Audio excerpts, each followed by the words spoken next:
semana pasada con nuestra serie llamada Bienvenido a Casa, Fundamentos de Fe, de nuestra fe. En esta mañana nosotros queremos continuar en esta serie y queremos seguir hablando del fundamento. ¿Quién me puede decir el fundamento que pusimos la semana pasada? ¿Cuál era? Bueno, la semana pasada comenzamos hablando de una historia muy conocida, que es la historia de los tres cerditos. ¿Se acuerda de la historia de los tres cerditos?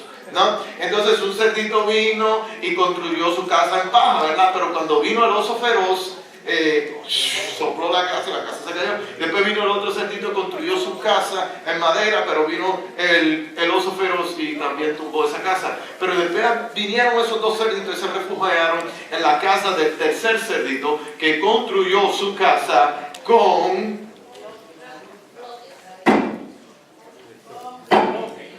bloque sobre bloque, ladrillo sobre ladrillo, y cuando llegó el oso feroz no pudo tumbar la casa.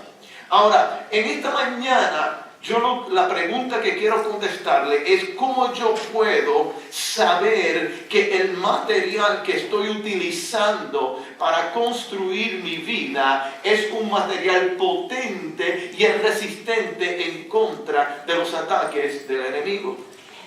¿Cómo puedo yo saber que el material, que en este caso el material que estamos hablando es la Biblia, cómo puedo hacer yo saber que esta Biblia en la cual estoy construyendo mi casa es el fundamento necesario o tiene la suficientemente fuerza para ayudarme durante los movimientos y los problemas que vienen de la vida?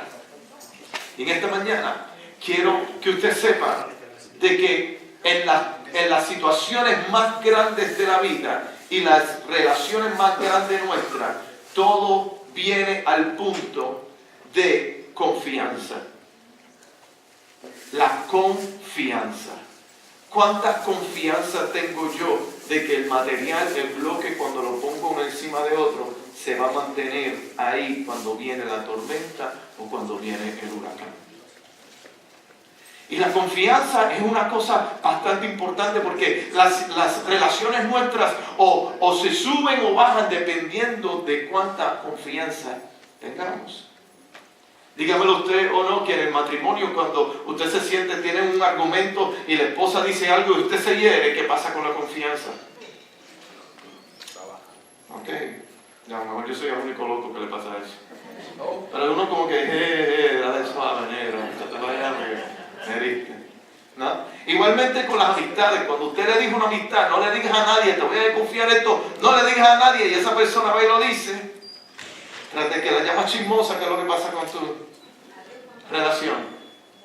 Se derrumba, porque la confianza es importantísimo para nuestras relaciones. Y de la misma manera, nosotros tenemos que entender y saber cómo podemos confiar de que la palabra de Dios es el material necesario para nosotros construir nuestra casa. En esta mañana yo no quiero que tú cojas mi palabra para decirte que la palabra de Dios es el fundamento correcto o el material correcto. Yo quiero que demostrártelo para que tú pienses y tú entiendas de dónde salió la Biblia. ¿Cómo fue que la Biblia se puso junta? Vaya conmigo al libro de Segunda de Timoteo, capítulo 3. En el libro de Segunda de Timoteo quiero leer algo importantísimo sobre la palabra de Dios. Capítulo 3, versículo 14 al 17. Si esto me ayuda aquí, porque lo movemos. Segunda de Timoteo, capítulo 3. Versículo 14 al 17 dice de la siguiente manera: pero tú permaneces firme en lo que has aprendido y de lo cual estás convencido, que sabes de quiénes lo aprendiste. Desde tu niñez conoces las Sagradas Escrituras que pueden darte la sabiduría necesaria para la salvación mediante la fe en Cristo Jesús. Toda la Escritura es inspirada por Dios y útil para enseñar, para reprender, para corregir y para instruir en justicia, a fin de que el siervo de Dios esté enteramente capacitado para toda buena obra. ¿Por qué podemos confiar en la Biblia? Punto número 1, para que lo apuntes, si tienes por ahí tu boletín en esta mañana, puedes seguir la enseñanza. Y la primera razón que te voy a dar por la cual puedes confiar en la Biblia es porque la Biblia es la autoridad final. Y sabemos que es la autoridad final porque la pregunta se abre para dos temas en el cual tenemos que estudiarlos para saber qué es la autoridad final. El primer tema es lo que se conoce como el canon y la segunda es la traducción de la Biblia.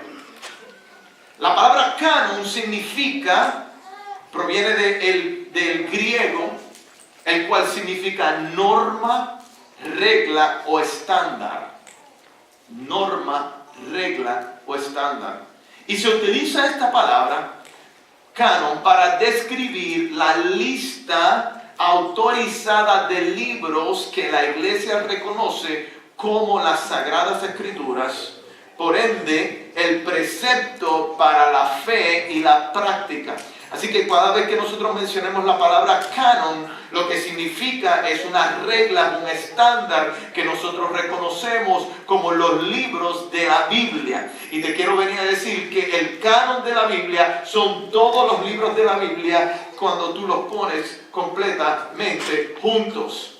Esto nosotros le llamamos el canon. Y el canon se divide, vamos a hacer un quizecito para aquí, para aquellos que saben mucho. La Biblia se divide en ¿cuántas secciones? 2 secciones. Primero es el Antiguo Testamento y después viene el Nuevo Testamento. ¿Cuántos libros en el Antiguo Testamento? 39 libros en el Antiguo Testamento. ¿Cuántos libros en el Nuevo Testamento? 27 libros en el Nuevo Testamento. Y todos esos libros juntos forman la Biblia. Pero te voy a dar otra información para que sepas de que la Biblia es el fundamento correcto para tú poder hacer tu vida. Número 1, la Biblia fue escrita en un espacio de 1500 años. Por más de 40 autores, en 2 continentes completamente separados, en 3 idiomas diferentes, y ninguno de ellos se contradice. Ninguno de los autores, ni los tiempos, ni las edades que pasaron, se contradicen uno a otro. El Antiguo Testamento mira hacia el Mesías que viene, y el Nuevo Testamento habla sobre el Mesías que vino. Ya mismo voy a emocionar por ahí, José, para que lo sepan. Los 66 libros que nosotros tenemos en nuestra Biblia constituyen o están basados en el requisito del canon para que estén en la Biblia. Estos fueron los libros que cumplieron el estándar requerido para ser aceptados como divinamente inspirados por Dios. Escúcheme bien. Esto no fue un montón de hombres que puso letra tras letra, ponerlo juntos y la gente lo escogió. Bueno, sí, este título me gusta, aquel título no me gusta, este sí, este no.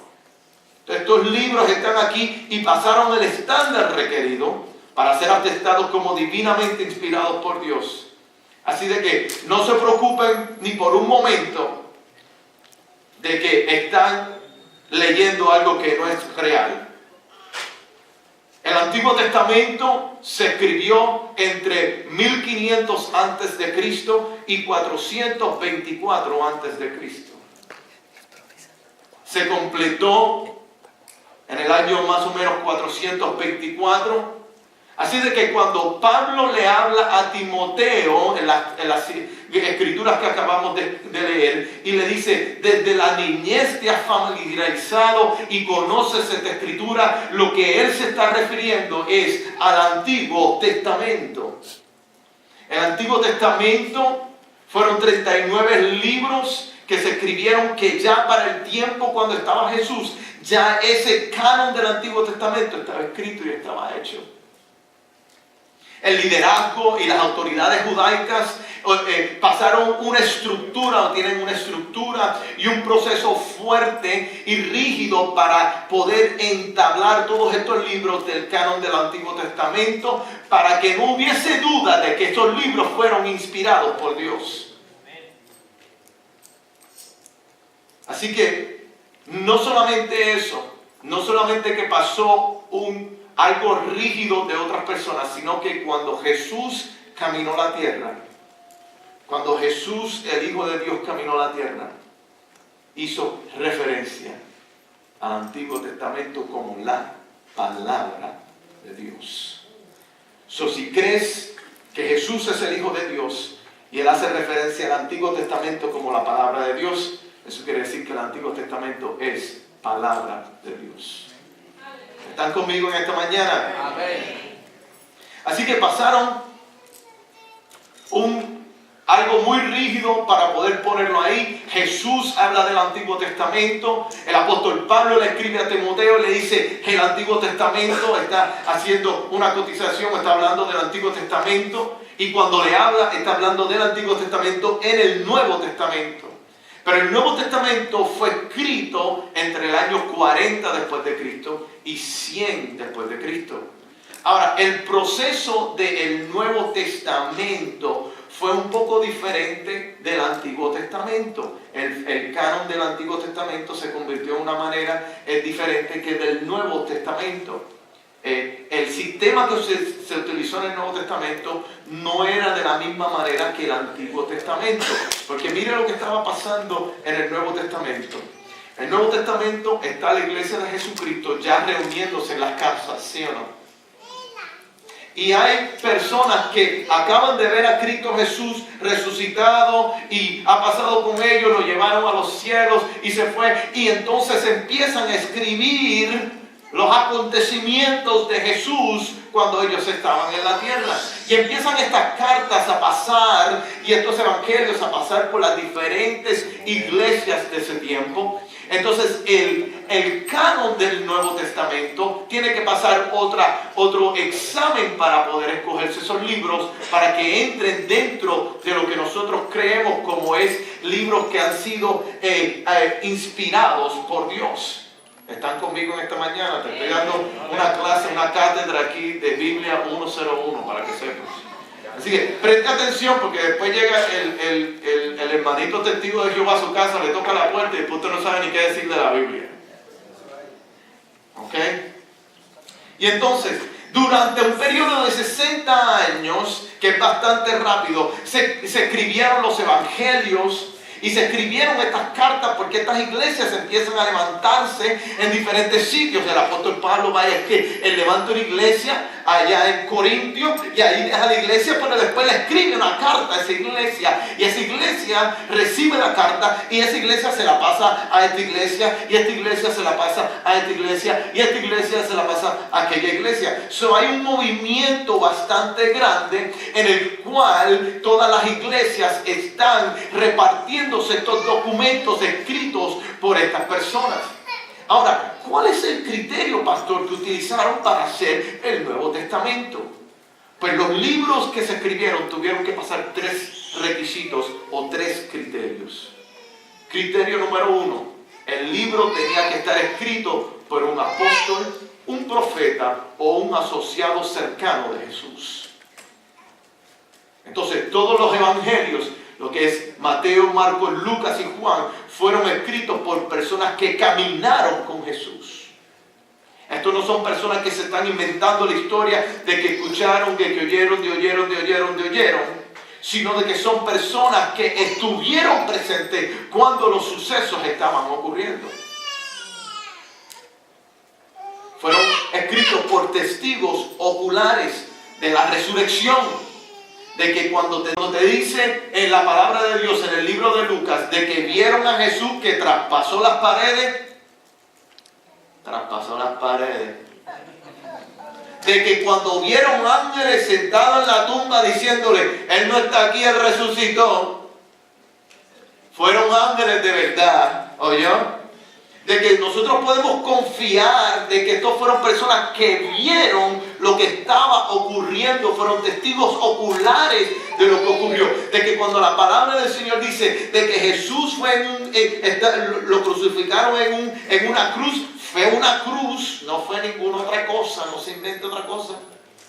Así es que podemos confiar en que la palabra de Dios es el material necesario, porque no solamente ha sido escrito por hombres que Dios los inspiró, sino de que estos hombres en el Nuevo Testamento ellos vieron exactamente lo que ocurrió y escribieron exactamente lo que ocurrió. Cuando vas al libro de Lucas, no sé si usted ha leído el libro de Lucas, pero el libro de Lucas le escribe este libro a su amigo Teófilo. Y se lo escribe porque este hombre era un hombre de la sociedad, de alta sociedad, que no conocía al Señor y él quería que conociera a Jesús. Así que el libro que usted le puede presentar a personas que no conocen a Cristo Jesús es el libro de Lucas. Porque fue escrito para una persona que no conocía a Jesús. Pero en el Nuevo Testamento no solamente están los evangelios, sino que también tenemos epístolas. Y epístolas es otro nombre para cartas. Estas cartas fueron escritas por el teólogo más grande que ha tenido la Iglesia de Jesucristo, que ha sido el apóstol Pablo y el apóstol Pedro. Entre ellos. Y se escribieron estas cartas fueron mandadas a diferentes iglesias. La diferencia del Nuevo Testamento es que nosotros tenemos la carta que escribió el apóstol Pablo. Lo que no tenemos es la primera carta que recibió él de parte de la iglesia. Lo que nosotros tenemos es la contestación a las preguntas que la iglesia le había enviado a él de antemano. Ese fue el primer criterio. Tenía que ser un apóstol, un asociado cercano o un profeta. Criterio número 2. Estos escritos o estos libros tenían que ser consistentes con las escrituras. Tenían que ser consistentes. Y lo que hizo la iglesia fue que la iglesia protegía lo que a menudo se llama la regla de fe. La regla de fe, que es la doctrina cristiana central de la cual nosotros no nos apartamos. Un solo Dios, 3 funciones, Padre, Hijo, Espíritu Santo. La creación sigue siendo creada por Dios, no fue evolución. El libro que habla de evolución no es parte del canon. ¿Por qué? Porque nosotros creemos en la evolución, creemos en la creación, porque en el principio Dios creó el cielo y la tierra. Amén. Señor. Y entonces se habla de Dios como el Padre. El libro que no habla de Dios como Padre, no lo ponemos en el canon porque no sigue la doctrina de la fe. Está en contra de eso. Y en estos libros también hay otros libros que usted conoce que están escritos y muchas iglesias las ponen como parte de sus Biblias, pero no necesariamente siguen estos 3 criterios que yo te voy a hablar en esta mañana. No fueron escritos exactamente por una persona que lo vieron visual, o a lo mejor fue, pero a lo mejor no sigue la fe y la doctrina de la fe. Entre esos muchos de ustedes conocen que son los libros apócrifos. ¿Sí o no? ¿Sí los conocen? Estos libros en la Biblia católica están en el medio de la Biblia, pero no se forman, no se reconocen como parte del canon porque muchos de ellos no van con las reglas de la fe. No siguen el corazón del resto de la Biblia o la doctrina cristiana central. Y mire, hermano, el problema con esto es que la pureza doctrinal tiene que ser un estándar significativo, donde una parte de la Biblia no puede estar peleando con la otra parte de la Biblia, sino que se tienen que unir para formar una sola. El momento que algunos de estos escritos vengan en contra de lo que nosotros llamamos la regla de la fe, entonces no pueden ser parte de la Biblia. Yo sé que esta mañana yo dije, rayo, van a tener que apuntar bastante. Pero mire, no solamente eso. Criterio número 3. Tiene que ser un escrito, un libro que se pueda utilizar inmediatamente después que fue escrito por la iglesia iglesia primitiva.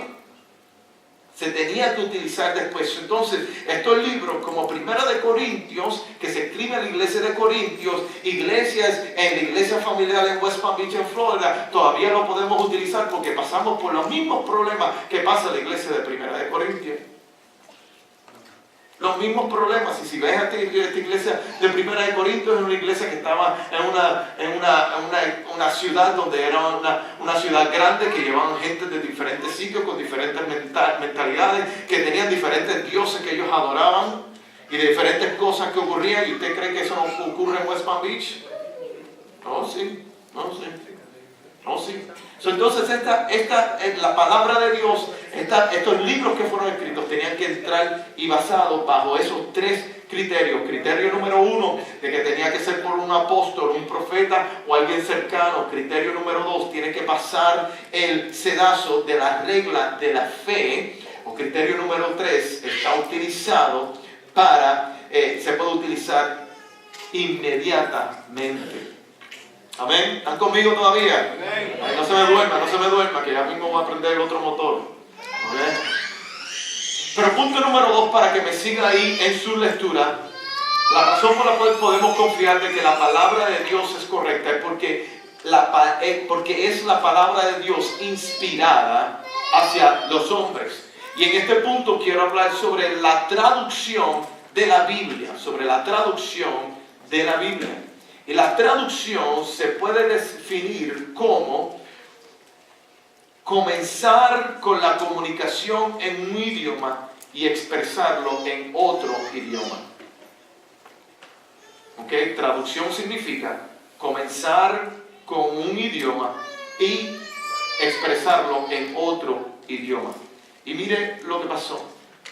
Por 1400 años la Biblia fue inaccesible a la mayoría de las personas por unas razones diferentes. Lo primero fue que no fue hasta 1440 que se inventó la imprenta. Entonces la Biblia solamente se escribía a mano, y usted se imagina cuánto tiempo se puede tardar. Esto hizo de que la Biblia se escribiera a mano y era difícil, increíblemente difícil, para poder pasar traducciones y que cada una persona tuviera su propia traducción. Pero segundo, la Biblia tenía que estar traducida en idiomas. La Biblia se escribió en hebreo, en arameo y en griego.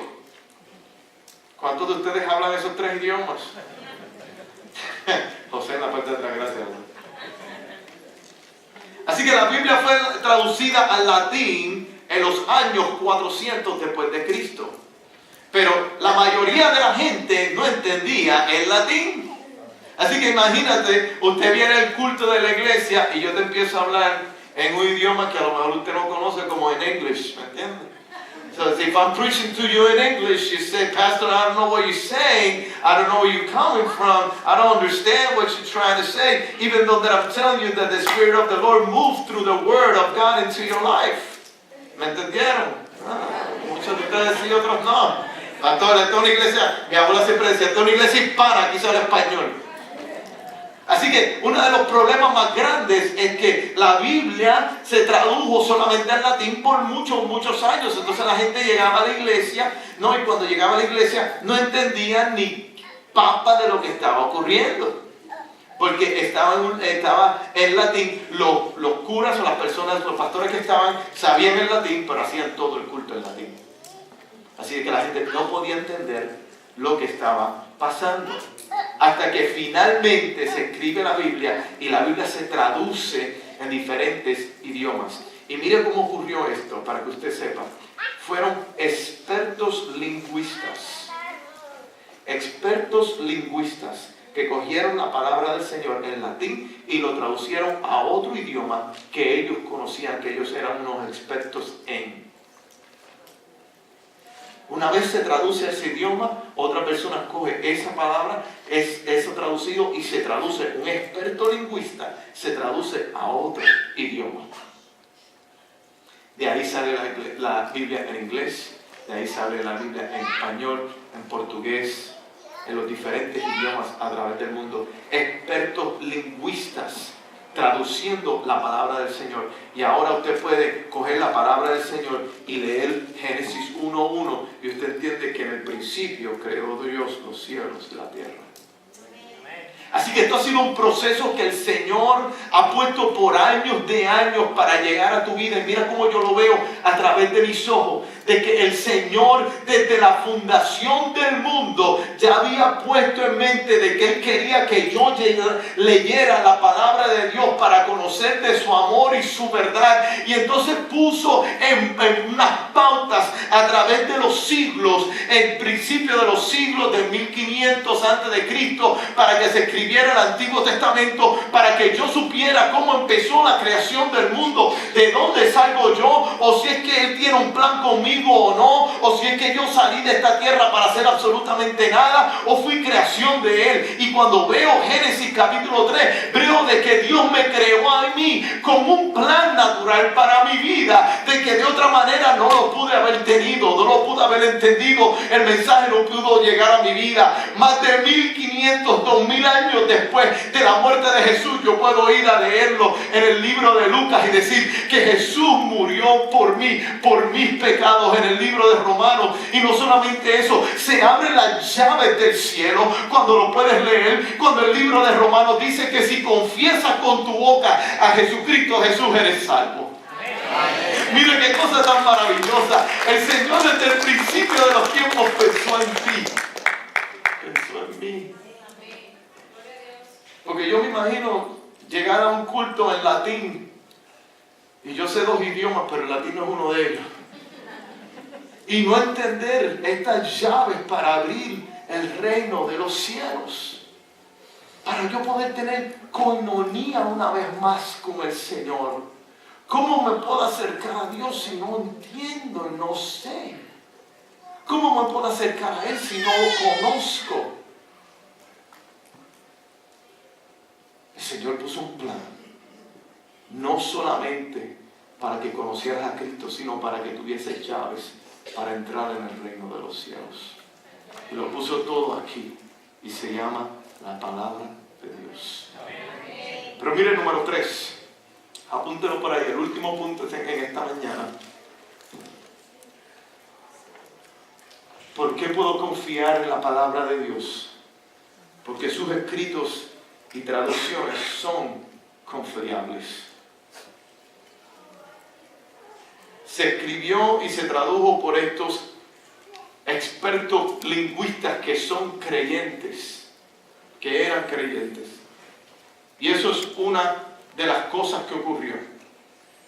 Pero Dios se aseguró de que la palabra de Él fuera preservada y transmitida a través de las edades y los tiempos. Pero mire, el punto más grande es las millones de vidas transformadas por esta palabra. Dime tú, ¿cómo puede ser posible que un hombre alcohólico haya dejado el alcohol y estar pudiendo predicar la palabra en frente de 150 personas en esta mañana si no hubiese sido por la palabra transformadora de Dios? Si usted no lo sabía, esa es mi historia. Esa es mi historia. ¿Cómo puede ser esto posible si no es la palabra transformadora de Dios que está aquí, que entró en mi corazón y cambió mi vida, y ahora puedo pregonar las verdades de Dios a una congregación completa y a niños en donde estoy trabajando? ¿Cómo puede ocurrir eso si no es la palabra de Dios que hace esos cambios? No sé tú, pero yo estoy convencido de que Dios desde la fundación del mundo sabía los problemas que yo iba a pasar. Sabía que un día yo iba a caer en las trampas del alcoholismo. Y Él se tenía que asegurar que la palabra llegara donde mi vida. Amén. Sí, Señor. Para que yo la pudiera leer y que me diga: te amo y te vengo buscando. A lo mejor en esta mañana esto no es suficiente, para que tú creas de que la Biblia es el fundamento más importante, mire, en dónde construir tu casa. Amén. No aquí, pero para la eternidad. Pero si no estás convencido todavía de que esto es un plan divino de Dios, te hago solamente una última punto. Trátalo. Trátalo. Trata la palabra de Dios en tu vida. El americano dice, the truth is in the pudding. La verdad. En Puerto Rico decimos solamente, vamos a ver si el gas pega o no pega. Mete tu mano. Trátalo. Abre la Biblia. Trátalo. Trátalo. Si hablan lenguas humanas y angélicas, pero no tengo amor, no son más que un metal que resuena o un platillo que hace ruido. Trátalo. Ama a otros. Ámalo. Trata a ver qué pasa. Si esto no es suficiente, hablamos entonces. Trátalo en tu vida y verás cómo Dios transforma tu vida, la de tus hijos y la de las generaciones después de ti. Cierra tus ojos, oramos en esta mañana. Padre, te damos gracias en esta mañana, Señor.